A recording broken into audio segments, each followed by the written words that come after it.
नमस्ते, मैं आमिना और आप देख रहे हैं आपकी खबर। आज हम बात करेंगे एक ऐसी एक्ट्रेस के बारे में जिन्होंने 70s और 80s के बॉलीवुड में अपनी अद्भुत अदाओं और एक्टिंग से सबका दिल जीत लिया। जी हाँ, हम बात कर रहे हैं पूनम ढिल्लों की। एक ऐसी शख्सियत जिन्होंने ना सिर्फ सिल्वर स्क्रीन पर राज किया बल्कि अपनी जिंदगी के हर पहलू में एक मिसाल कायम की। तो चलिए शुरू करते हैं पूनम ढिल्लों की बायोग्राफी। उनका बचपना, पढ़ाई, बॉलीवुड करियर, अफेयर, शादी और कुछ दिलचस्प फैक्ट्स। पूनम ढिल्लों का जन्म 18 अप्रैल 1962 को कानपुर, उत्तर प्रदेश में हुआ था। उनके father Amrik Singh Dhillon Indian air force में एरोनॉटिकल इंजीनियर थे और इस वजह से उनका परिवार अक्सर एक शहर से दूसरे शहर ट्रांसफर होता रहता था। उनकी मदर गुरुचरण कौर एक स्कूल प्रिंसिपल थी। पूनम के दो भाई बहन हैं। एक भाई डॉक्टर बलजिंदर सिंह जो पेडिट्रिशियन है और एक बहन डॉक्टर रिश्मा ढिल्लों जो मुंबई में गायनेकोलॉजिस्ट है। बचपन से ही पूनम का झुकाव स्पोर्ट्स की तरफ था। उन्हें बास्केटबॉल, स्विमिंग और स्केटिंग का बहुत शौक था और वो अपने स्कूल में स्पोर्ट्स कैप्टन भी थी। लेकिन एक्टिंग, वो तो उनके दिमाग में कभी था ही नहीं।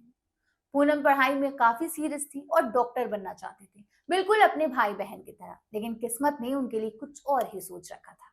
पूनम ने अपनी स्कूलिंग चंडीगढ़ के कार्मल कॉन्वेंट हाई स्कूल से की। वो पढ़ाई में हमेशा अच्छी थी और अपने एकेडमिक करियर में फोकस्ड थी। फिल्मों में आने के बाद भी उन्होंने अपनी पढ़ाई को नहीं छोड़ा। उन्होंने पंजाब यूनिवर्सिटी चंडीगढ़ से अपनी ग्रेजुएशन कंप्लीट की। इतना ही नहीं, उन्होंने इंटरनेशनल बिजनेस इंस्टीट्यूट बेल्जियम और झारखंड राय यूनिवर्सिटी रांची से भी डिग्रीज हासिल की। मई 2018 में पूनम ने झारखंड राय यूनिवर्सिटी से पीएचडी की डिग्री भी ली, जो उनकी मेहनत और लगन को दिखाता है। अब आते हैं पूनम के बॉलीवुड सफर पर। 1977 में जब पूनम सिर्फ 15 साल की थी, उन्होंने फेमिना मिस इंडिया पेजेंट में हिस्सा लिया और टाइटल जीत लिया। एक साल बाद 1978 में उन्होंने मिस यंग इंडिया का टाइटल भी अपने नाम किया। इन्हीं ब्यूटी पेजेंट्स के बाद लेजेंडरी डायरेक्टर यश चोपड़ा की नजर पूनम पर पड़ी। उन्होंने पूनम को अपनी फिल्म त्रिशूल में एक रोल ऑफर किया, जिसमें उनका गाना गपूची गम गम सचिन पिलगांवकर के साथ काफी पॉपुलर हुआ। लेकिन असली शोहरत उन्हें मिली 1979 में फिल्म नूरी से, जिसमें उन्होंने टाइटल रोल निभाया।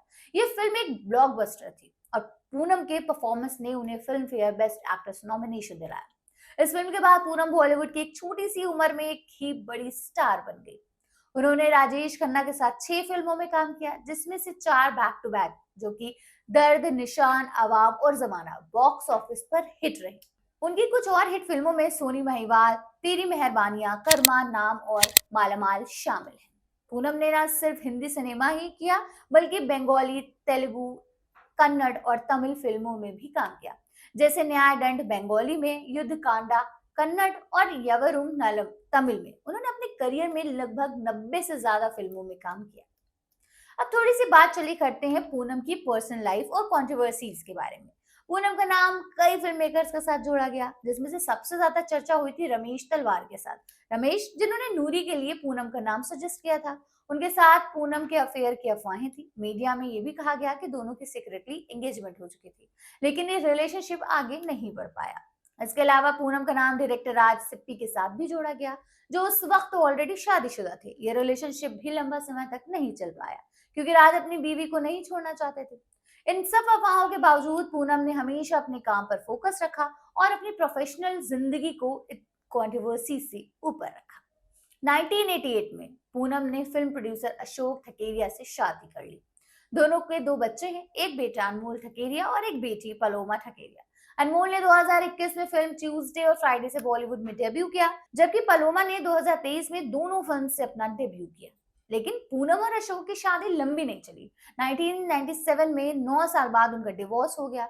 डिवोर्स के बावजूद पूनम और अशोक ने अपने बच्चों के लिए को पेरेंटिंग का एक खूबसूरत एग्जाम्पल सेट किया।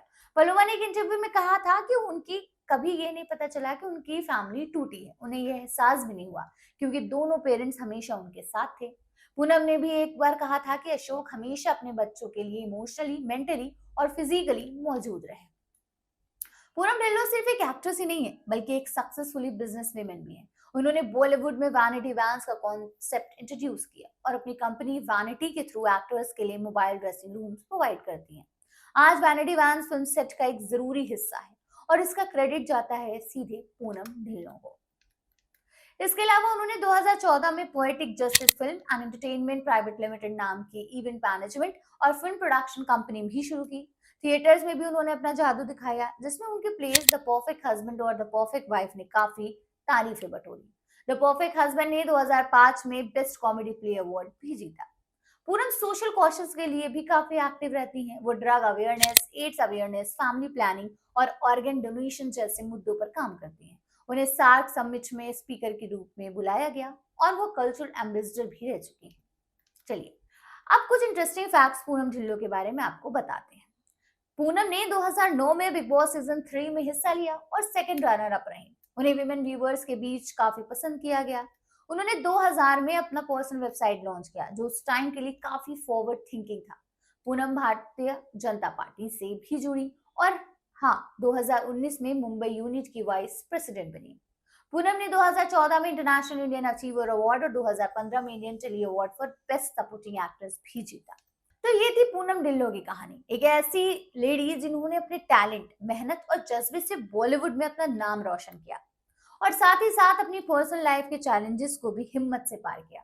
उनकी जिंदगी से हमें ये सीख मिलती है कि चाहे कितनी भी मुश्किलें आए, अपना सपना और जिम्मेदारियों को कभी नहीं छोड़ना चाहिए।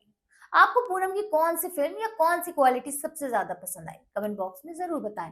और अगर ये वीडियो पसंद आया है तो लाइक करें, शेयर करें, सब्सक्राइब करें हमारे चैनल को। मिलते हैं अगले शनिवार एक और ऐसे ही हीरोइन की दिलचस्प स्टोरी के साथ। तब तक के लिए अपना ख्याल रखिए और बॉलीवुड के सफर में हमारा साथ देते रहिए।